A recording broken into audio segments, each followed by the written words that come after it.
Good evening, everybody. Hello, Henry. Hello, Jules. How are you? Oh, there you go. You're driving, so you can listen. You gotta be careful. You don't want to chime in when you're driving. You don't need anything bad to happen. But I'm about to start, and let's see. Day 17. Can you believe it's already been 17 days? 17 of 365. Greatest book ever written. Okay, so um, everybody, thank you for joining again. This is day 17 of 365, and the first thing we're going over is Genesis 35. Jacob returns to Bethel, I guess, or to Bethlehem, and basically,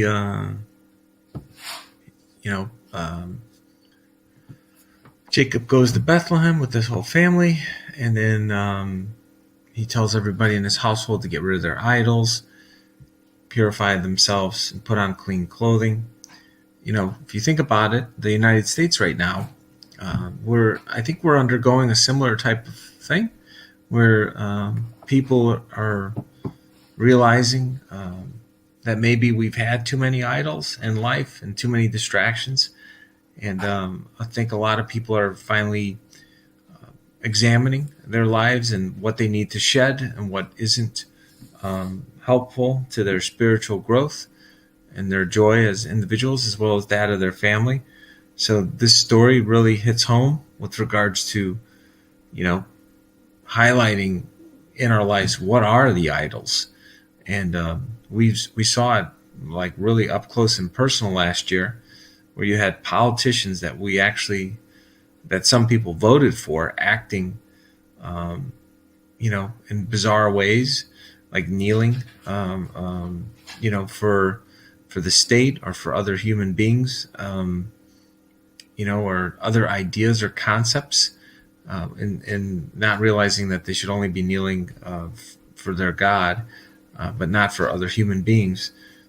And we saw it with regards to ingrates in professional sports that were refusing to stand for our flag, and just honoring all the dead that sacrificed their lives to keep us free.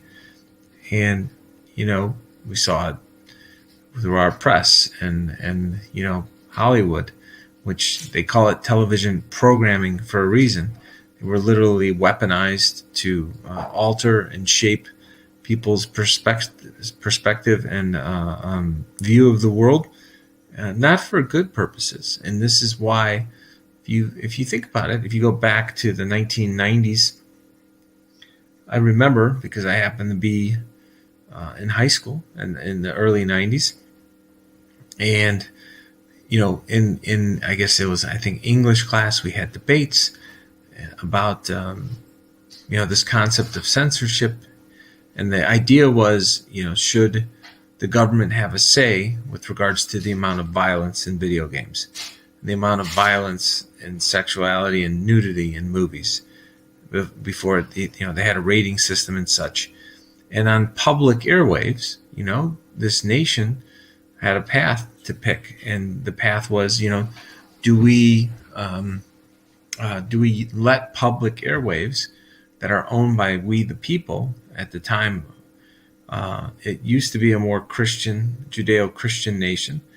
It took the path, I guess, followed by dollar signs, with who paid off the members of Congress in the form of lobbying to kind of get rid of the standards.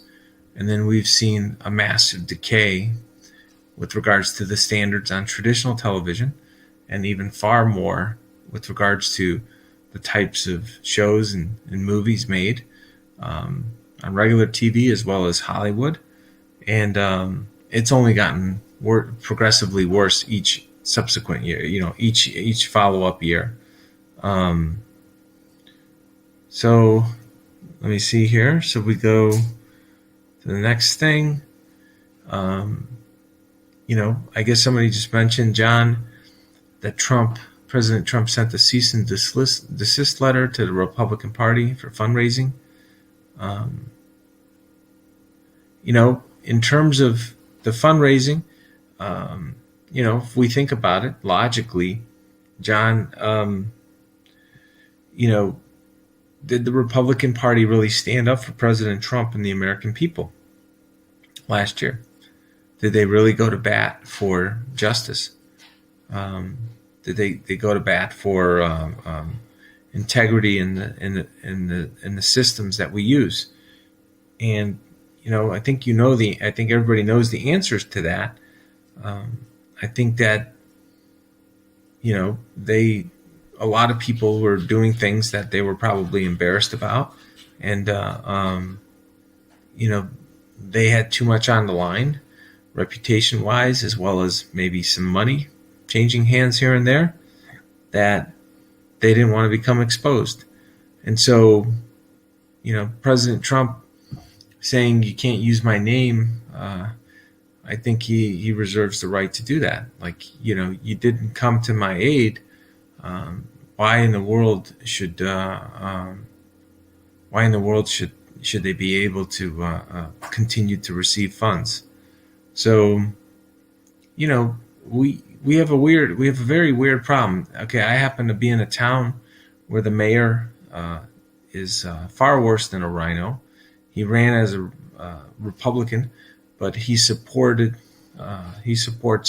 partial birth abortion, and let's call it what it is: the murder of children minutes before they're born. And he told me that, with a straight face, that's what he believes, and he thinks that women should have that he thinks it's a right. The baby has no say. So another human being, another spirit has no say moments before birth. And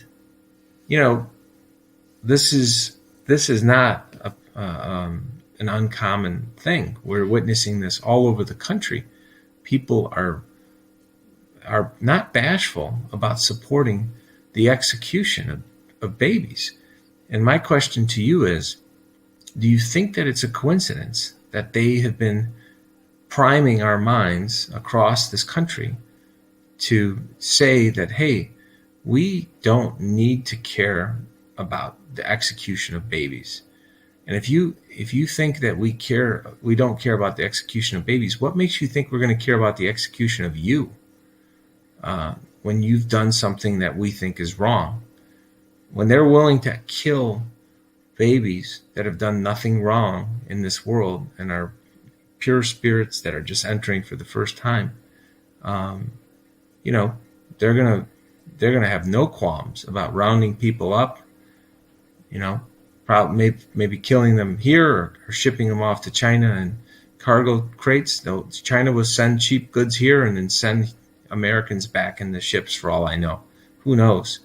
But I'm just saying that they have no moral compass. They're atheists. These people are Satanists. And, whether he's conscious of his decision or if he's just possessed by a demon to have such thoughts as well as such attitudes, the only thing you can really do is pray for him that he finds his soul and returns back to his soul and decency. But that being said, there's a lot of people that are blinded and possessed, so to speak, in a weird sort of way. It's a different form of possession, maybe, that vote for him. And it's extreme. It's a very bizarre illness, so to speak. It's almost like, I guess you can say it's almost like a narcissist, two narcissists in a relationship is maybe what it's like. They both love each other more than they love anything else, and that love stays together if they both get what they want, whatever addiction that they want. But then when one doesn't want that addiction and wants to not just love themselves but love people on the outside, the one narcissist becomes threatened by that, and parts ways, so to speak. And maybe this form of narcissism that has hit a lot of people in our society, definitely the younger generation, I guess Y. I think it's Y, and the millennials. Um, they've gone to school. They've been told that they're perfect. Nobody ever loses in sports. There's no such thing as a trophy for working harder. All these types of things are meant to undermine sacrifice, hard work, people persevering through struggles to learn the lessons of, that you learn from losing when your opponent does a better job. And that's why you need to break down that entire structure if you want to willingly cheat structurally across society and have people be indifferent or agnostic to cheating. If you take away the desire to win fair and square in sports, and there is no such thing as a winner, then you have a population that is less likely to complain when cheating is occurring, because nobody should ever win anyways. And now, granted, I think that we weren't there yet as a society. I think President Trump did foil their plans by winning, because their goal was 12 years. You remember there's a crazy person from New York who kept saying that we had 12 years. We need to, I guess, put some butt plugs into the cows because they fart. We need to stop flying planes, which kind of happened if you think about it. After this person said that, we need to, I think Trump joked around and said, we're going to take a train across the ocean.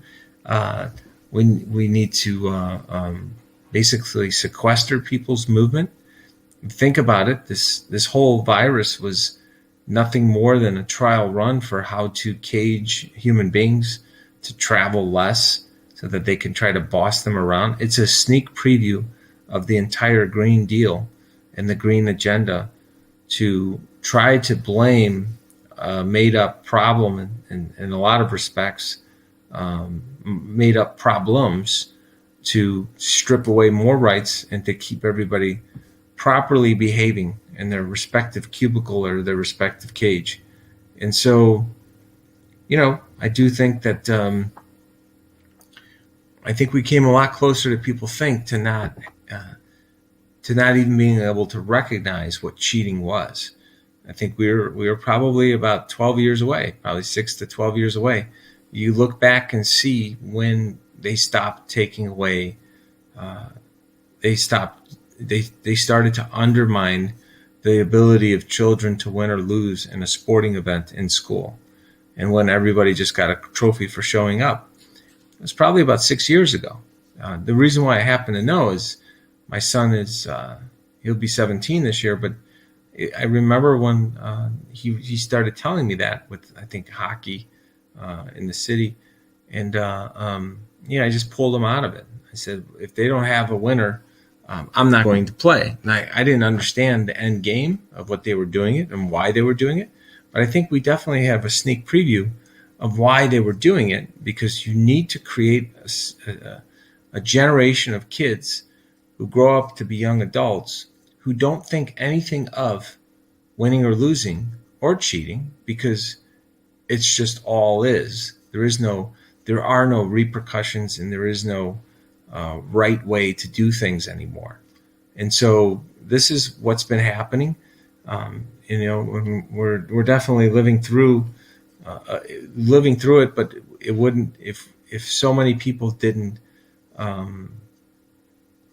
forget what that was like to actually be in sports and watch teams win and lose, and the joy and sorrow in both, because sometimes sorrow is a very positive human emotion, even though it's painful, because people that lose, they just try that much harder the next time, or they retrain, or they find out what they did wrong. And if they didn't do anything wrong and they just lost because it just didn't cut their way, then they learn about probabilities and odds and how everything has to be lined up. And then, I do believe through the Spirit, I think that they've never really talked about it from a spiritual perspective.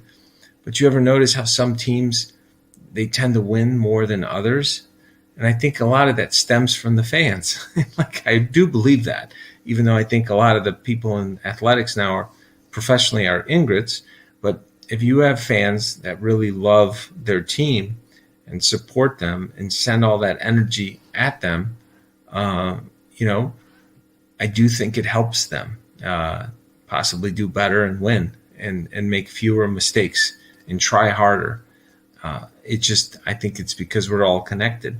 So the teams that start to doubt and they have fear and they worry about losing because they used to be losing all the time, they kind of stay in that cycle. Don't believe me? Look at the Cubs. I think the Cubs almost lost for 100 years in a row, right?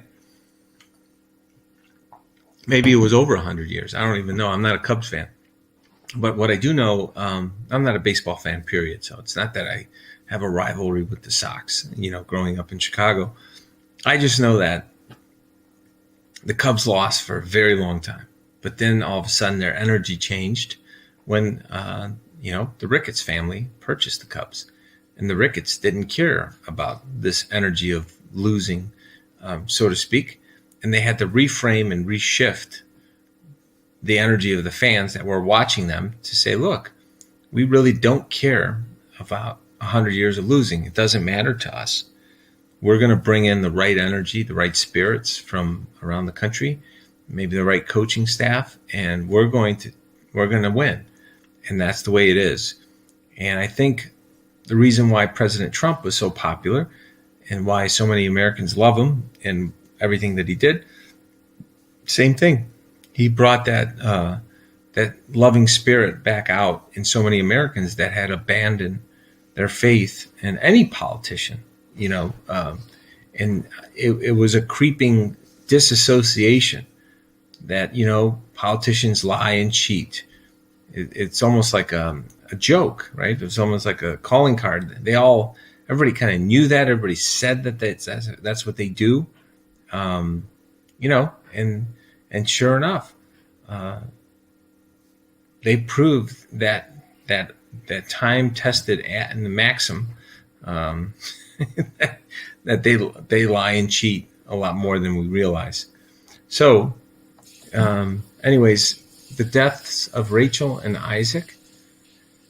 This is a sad part of today's reading. Leaving Bethel, Jacob and his clan moved to Ephrath when Rachel went into labor. They were some distance away. Her labor pains were intense. And then, you'll have another son. Benjamin was born, but then she died on his last breath after she named him. So that was, it's got to be a horrible feeling, right? When my wife and I had our second daughter, my current wife who is about to have a son. She had a very odd thing happen where, her placenta didn't fully remove or something. So I was told, oh, don't worry about it. Because we live like not even, half a mile from the hospital. So it was like 2 a.m. and the doctor's like, oh, you can go home. We'll just finish up. I saw the baby. It was there. It was a very long birthing process. I don't know, almost 24 hours where it just kind of kept starting and stopping. But at about 2 a.m, our daughter was born, and they said, go home. And then sure enough, her placenta was attached. And then when they kind of removed it, she ended up having to go into emergency surgery because she almost bled out. And so when I hear this story about Rachel dying after giving birth, I think about how far we've come as a society, as a species, that I think she lost over a third of her blood or something, or more, maybe more. But if they weren't there, if we weren't in the hospital, like she'd probably prefer an at-home birth. But if we weren't there, she would have died that night. And so, hearing these stories, and you think about how not just the gifted people that are in the medical profession, but like how incredibly gifted we are as Americans to have a system, a healthcare system, where we can have that type of expertise and availability to medicine to truly save lives in real time. Like literally could just save a human life, in the blink of an eye, right? Like just no time to spare. That they were trained and prepared for this type of thing, which is pretty amazing. And this is why, we, the people, should never allow our healthcare system to ever be federalized entirely and have it be under one entity or person's control, because if they can do that, they can weaponize our healthcare system against us. They can change rules and take away competition and take away alternatives and choices for people to go to different hospitals that have better technologies, in the case of people getting sick. And so that's what this was about. It's not an accident that Benedict Barry's care was about trying to take over the entire healthcare system, probably before some type of pandemic hit us. Imagine if the healthcare system was all under one roof nationwide, regardless of what the political persuasion was. We might have 10 million, 20 million deaths, and they would just say it could have been 50 million. And we would never know. And, you don't believe me on this point, look at the difference in death rates. I looked at it personally in Illinois, my home state, and the death rates were significantly higher, by probably 30 to 40% higher in Democrat counties in this state of Illinois, which there's 33, I think, about 33, 34 counties in Illinois are Democrat leaning, and they control about 2/3 of the Illinois population. Their death rates were 30 to 40% higher percentage terms versus the death rates in Republican counties. And I can't help but think, how much of that was maybe misled or lying about the statistics, because there's a lot more money to get from the federal government by lying nowadays. So seems to be an okay wink, wink, nod, nod if you steal and lie from the federal government by the very officials in our state that are supposed to be representing we the people. So the question is, when we're putting in people that are lying and stealing, maybe it is a reflection of the fact that we just don't care if you lie and steal, as long as you're doing it on our behalf. And that's what seems to have happened everywhere across this country. And we need to go back to God first and reverse this, because it will lead to the complete unraveling and breakdown of trust in our entire society. So it's extremely sad. And so, that's what I would say.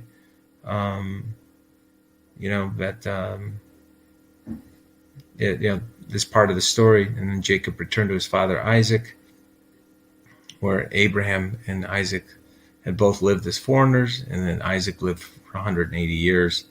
And I think he died as well, at the end of this part of Genesis 35.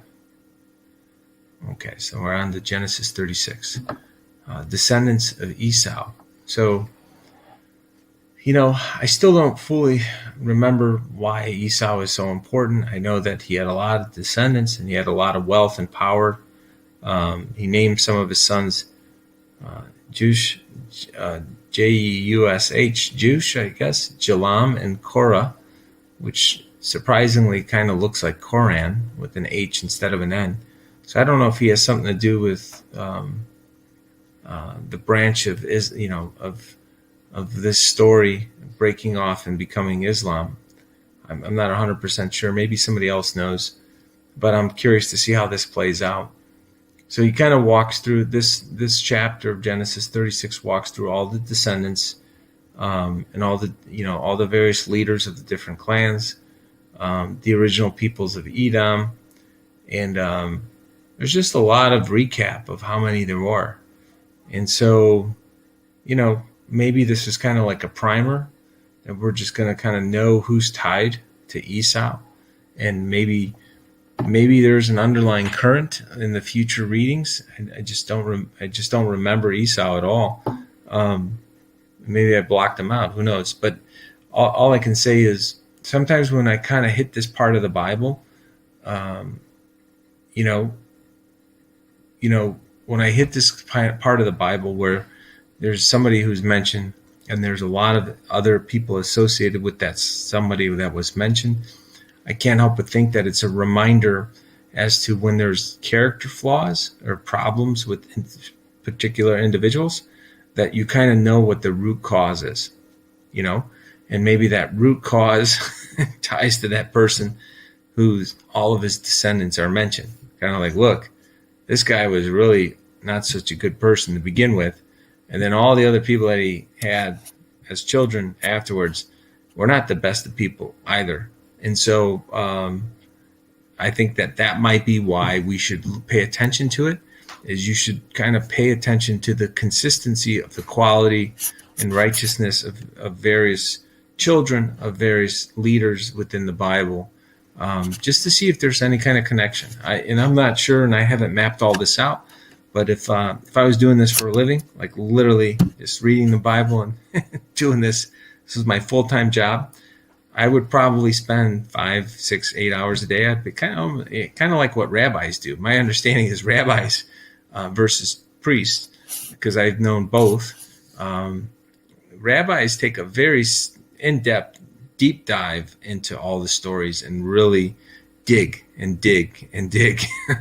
I haven't met any priests growing up in the Roman Catholicism that do that. So maybe some of the other faiths do, like the Protestant faith or Baptist. I'm just telling you that maybe they do it in seminary school for all I know. I just know that rabbis that I have met, via Jewish friends and stuff and so forth, and having these conversations about religion with Jewish people, they're pretty intense. They really get into the data, and I do think that there's something to be learned by some of the best practices of other religions. I do not believe that it should necessarily be, not invented here syndrome. Like in corporate America and other institutions, sometimes there's this bias toward, I don't want to do that because, that's what so-and-so does. And, I want to figure out how to do it myself. And then they never get around to figuring out how to do it themselves. And if they would have just followed an approach that everybody knows works, they might be much further ahead. So anyways, that's my take on Genesis 36. Okay. Matthew 12. Okay. Jesus said to them, "Haven't you read in the scriptures that what David did when he and his companions were hungry? He went into the house of God, and he and his companions broke the law by eating the sacred loaves of bread that only priests are allowed to eat. And haven't you read in the law of Moses that the priests on duty in the temple may work on the Sabbath? I tell you this, there is one who is even greater than the temple. But you would not have condemned my innocent disciples if you knew the meaning of the scripture. I want you to show mercy, not offer sacrifices.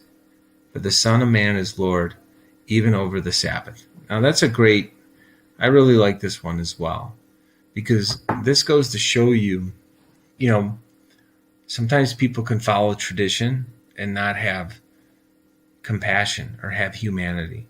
And a lot of people will follow something the way it was done without thinking about it, because it was done for a very long time.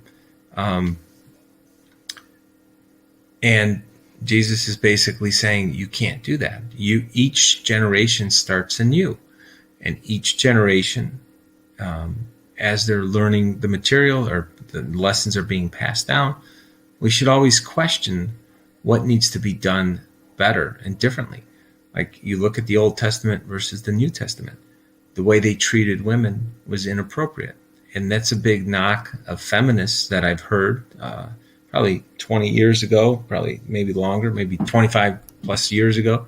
I remember hearing feminists say they hate religion, like the hardcore ones, like as Rush Limbaugh would say there's a sect of feminazis who hate everything male related, and they associate religion as being a male dominated type of thing. But I would listen to the arguments to understand where they're coming from, and they would say that the way they would treat women is why they hate religion so much. And there are some religions, I believe, today that do disrespect women. And frankly, as a nation, my attitude is very simple. Having 3 daughters, I think the United States should boycott the purchase of any goods and services from any nation that refuses to grant women their rights, period.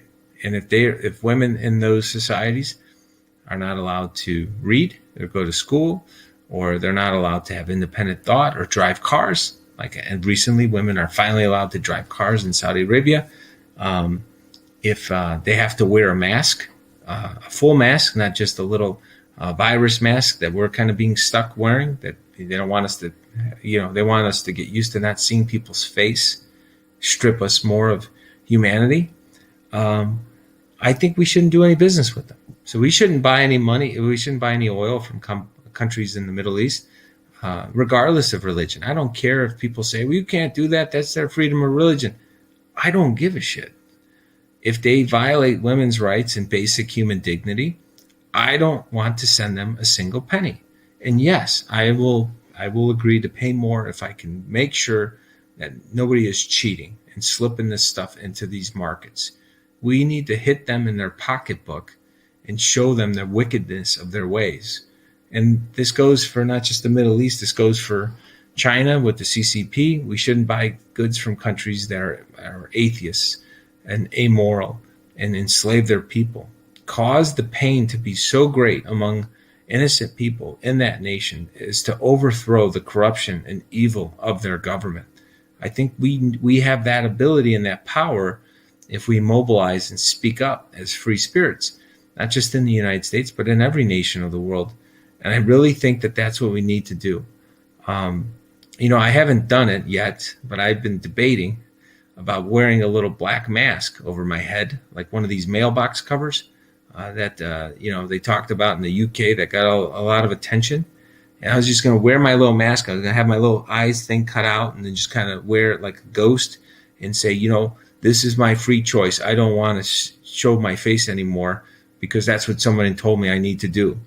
And just kind of do that for about a month. Nah, I could never do it for a month. But anyway, maybe do it for like 10 minutes and ask everybody, which Bobby do you prefer? You want Bobby with the little mask? I got my eyes poking out. You can't see my funky nose and my grin.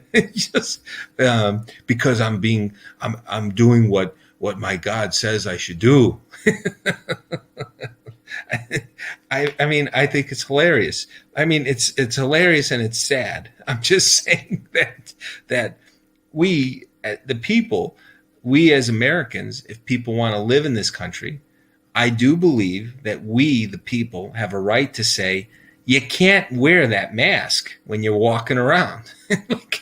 You have to show your face if you want to live in a Judeo-Christian nation in which we respect the individual and sovereignty and dignity of every human being. You cannot hide behind your religion to strip away another human being's rights, period. And I think we need to start saying that, and we need to speak truth to this lunacy that has come onto our soil. And if they don't like it, we're not moving into these nations and saying, wow, we want to be like this too. My dream was to move to the Middle East so my daughters could wear these little head coverings and never show their face. It makes me feel so warm and fuzzy inside that, I've talked to my wife about it. She's just right there on the cusp. She may want to move there and make sure that our daughters are covered. And she wants to be covered like that too, because she doesn't want anybody being able to see her face anymore. She's had enough. Yeah, said no one ever. So I don't want to hear this crap that they think that, they're operating freely. This is what they want. It's called Stockholm Syndrome, folks. People that are abducted in a kidnapping, they think that they start to love the people that did the kidnapping for some reason too. Doesn't make it right. Okay, so then, and he answered, if you had a sheep that fell in the well on the Sabbath, wouldn't you work to pull it out? They're trying to trick Jesus here, and they're trying to get him to admit that he's telling people to work on the Sabbath, which is a crime back then. Okay, of course you would. How much more valuable is a person than a sheep? Yes, the law permits a person to do good on the Sabbath. So if you notice, Jesus doesn't call it work, okay? He calls it good. And, if you do good work, so, the word work, there's definitely an element of having to do something in the word of work. But if you do good work and you actually do something that is of value to other human beings, others, children of God, other spirits, there is no time that's ever inappropriate. That's, I think, Jesus' point of this story. Yes, you want to keep holy the Sabbath and you want to honor the Sabbath, but that should never stop you from doing good things on the Sabbath. And so as long as you do it respectfully, I think it's allowed. I've actually had this conversation with myself about working, right? Because I work a lot, and I pretty much work a lot every day. I was kind of trying to compartmentalize my work schedule. I said, okay, well, I definitely work 6 days a week on my profession, and I do a lot of stuff on those 6 days that is tied to my everyday life and my livelihood, and I never feel guilty about that. And I work my Monday through Saturday, and then I guess if you're Jewish, you'd work Sunday to Friday, but then have Saturday off. So, and I work my 6 days, and then on Sunday comes around, and I try to spend time with the family, honor the sanctity of the family, do all those things. And then I'm like, okay, well, what can I do on Sunday that wouldn't violate honoring the Sabbath? And I'm like, oh, that can be, I could spend a little more time with my spiritual side, maybe read a little more, in terms of reading the Bible, or also just reading things for pure enjoyment to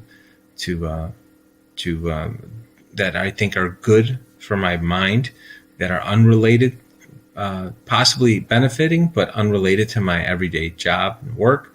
And I try to do that on Sundays, and then just have good conversations with family. So I think that's what Jesus is talking about with regards to the goods. The definition is up to you. You have a brain, you have your own judgment, and you should try to do what's right for the right reason, not just blindly follow the tradition and what other people are trying to tell you that it should be for you. You have a right to make your own mistakes, and even if you make mistakes, God will still love you. Jesus still loves you. And, that's the whole point, is that you keep trying to get a little better and understand and get more understanding and so forth. So with that,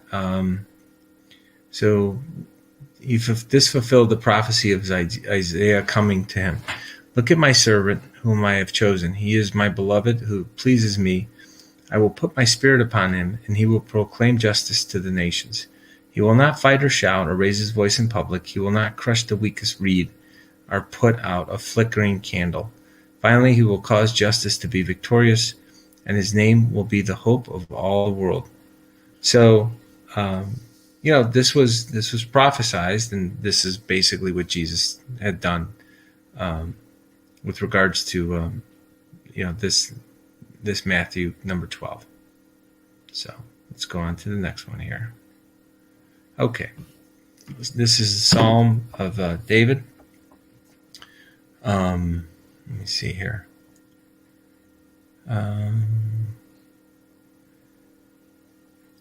Who may worship in your sanctuary, Lord? Who may enter your presence on your holy hill? Those who lead blameless lives and do what is right, speaking the truth from sincere hearts. Those who refuse to gossip or harm their neighbors, or speak evil of their friends. Those who despise flagrant sinners and honor the faithful followers of the Lord and keep their promises even when it hurts. Those who lend money without charging interest and who cannot be bribed to lie about the innocent. Such people will stand firm forever. It's a great psalm about David. And, if you look at this word by word, line by line, and you think about what this world would look like if this happened, like, if people just didn't lie about other human beings, didn't spread gossip about them, tried to tell the truth as they saw it, and without people being so so sensitive and cowering if they had something said about them that caused them to look at their own life and maybe change a couple things that they're not doing as well. I was thinking about the whole thing being in finance. The big concept in finance that drives everything is this concept called time value of money and the present value of money. That $1 today has more worth than $1 5 years from now, because you have to put the dollar to work to get it in the future. And since you don't get it until the future, you discount it. And that's a lot of the basis for why interest is charged. So this is the logical economic logic behind it. So now, if you imagine a world in which there is no interest being charged, does it sound familiar? Interest rates have collapsed in this country. What does that look like if interest rates are collapsed and or stay low or go to zero over time, and the amount that is lent to someone is repaid in the same amount with no interest? Finance right now is gripping with, finance is in the middle, struggling with that in the world because all asset prices are tied to the level of interest rates. So interest rates discount growth rates and, discount those future cash flows. So, when I was reading this today, I was thinking about my profession and how it seems as though it's going through a pretty significant change. The question is, will it stay this way, or will it revert back to what it once was with much higher rates and so forth? I think the jury is still out, but I definitely will probably be thinking about this a little more than just after tonight, because it ties out so much to what I've been observing for years now in the markets. So Romans 6:4, therefore we have been buried with him through baptism into death, so that just as Christ was raised from the dead through the glory of the Father, we may too walk in the newness of life. And so, just so you know, Allegretto, the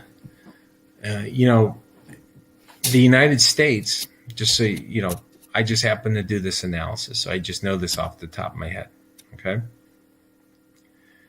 Europe and Germany is the strongest economy. Their interest rates are negative 0.3. The United States, the 10-year bond is about 1.55%. So it's almost a 2% spread, 1.85% as of right now. But you go back to 2008, 2009, the euro currency, which is the second most popular or powerful currency in the world. U.S. dollar is over 60% of the world's reserves. The euro, the only real viable alternative to the U.S. dollar that has a deep market, like a real deep market with trillions upon trillions of dollars, with a far more honest accounting system than any other nation that's a big player. Maybe Japan's close, but Japan's not big enough economy.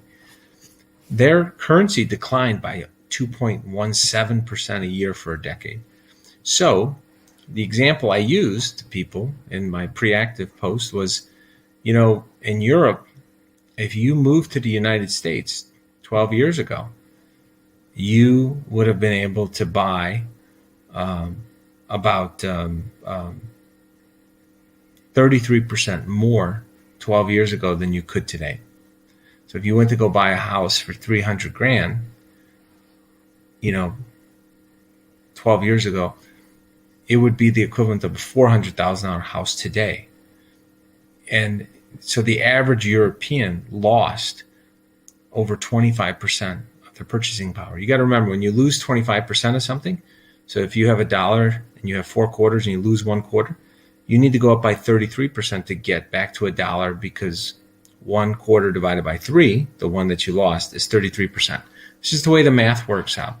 When you go into a deficit, you have to go up harder to get back to even. So, for example, if you go down 10%, you only need to go up by 11 to get even. So you need to go up 1 percentage point more. You go down 25%, you got to go up 33. So you need to go up 8 percentage points more.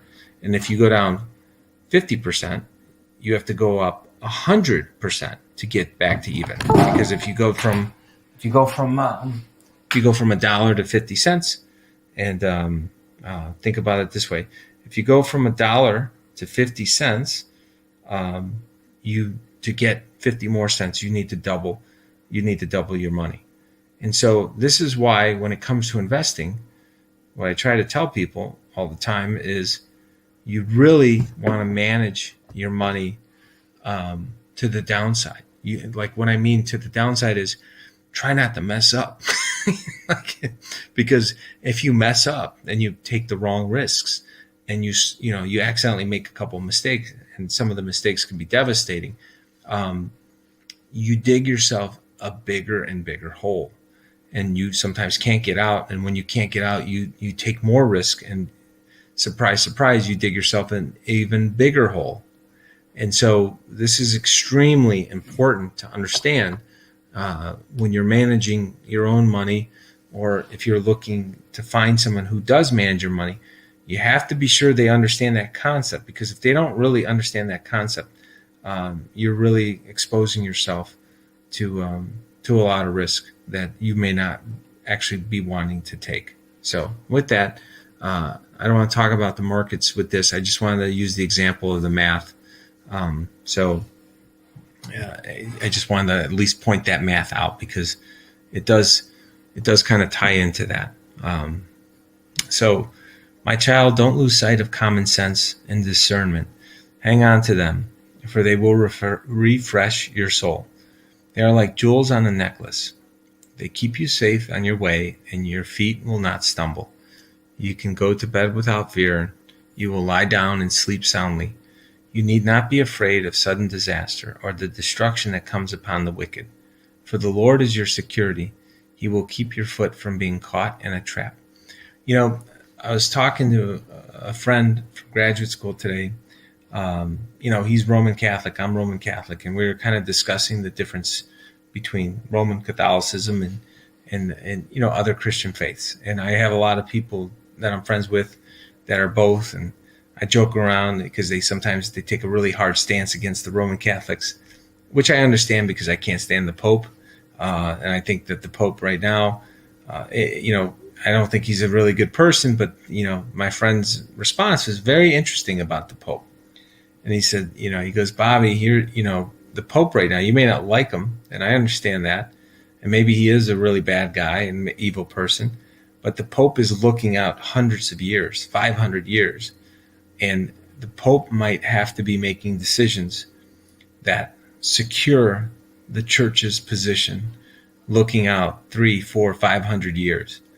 And so while it looks like a bad decision within our lifetime, then it might be a really good decision looking out 300 to 500 years to make sure that the church doesn't get completely destroyed or taken out by evil forces. So we just don't know what the church knows as to,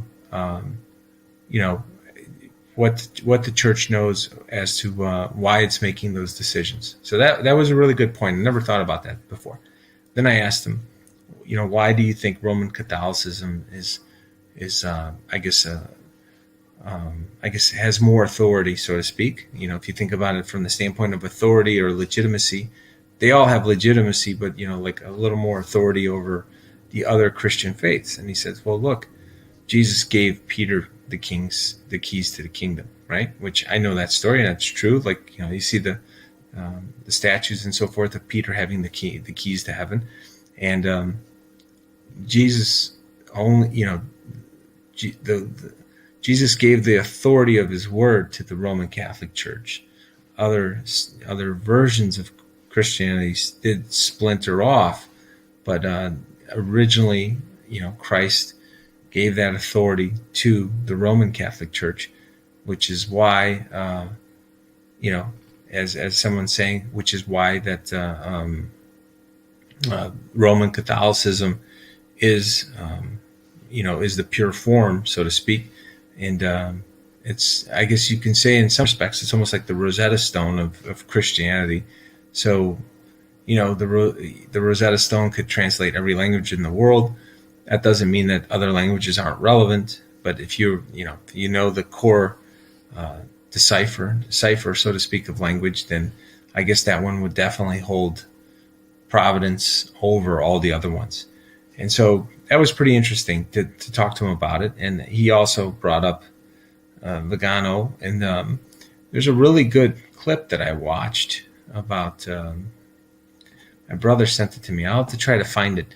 It's in. I think it's Portuguese. It's translated, but it's a beautiful clip that he sent me. I'll have to see if I can find it, because kind of talks about Earth and the spiritual sphere that we're in, with the context within the context of the universe, and so it's pretty fascinating.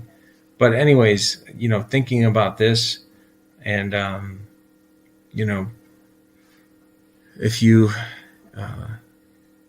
put your faith in God, and you do the right thing, and you learn the lessons that are freely available to everybody who takes the time to read them, we will live a life without fear. I mean, that's the key takeaway. And he did say he would like to be on one of these with me. He just doesn't want his name public because of various reasons professionally. And I said, that's totally understandable, but I'd love to have him have a conversation with me about it, because he studies, religion far more than I ever had. And I'm just studying it now more in depth than I ever have.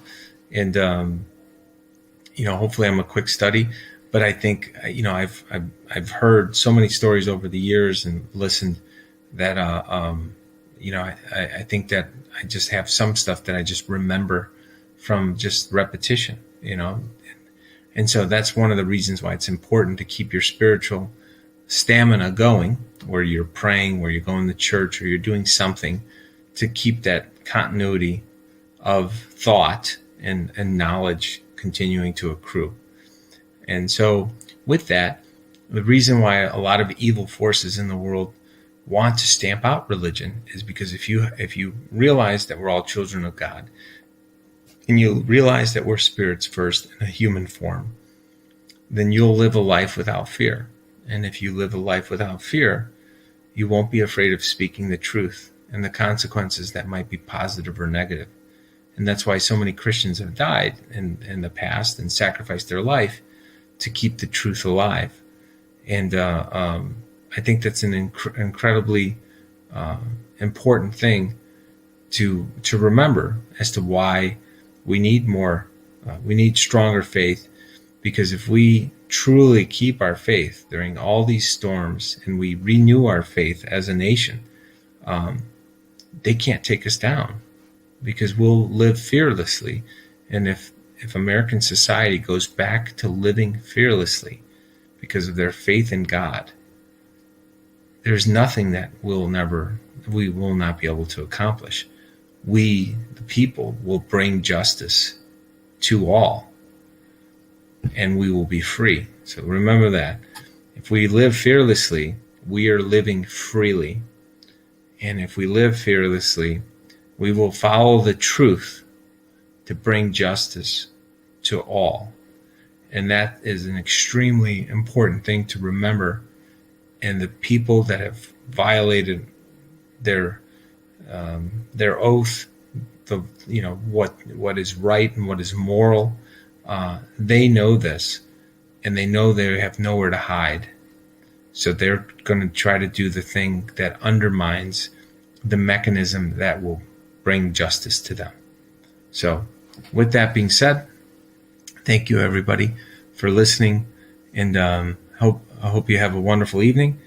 And I will see you guys tomorrow, everybody who joins me. So God bless you. God bless your family and friends. May God continue to bless the greatest nation in the history of the world. And for those of you, I hope you have peace. And for those of you who do not have peace right now, put your faith back into God.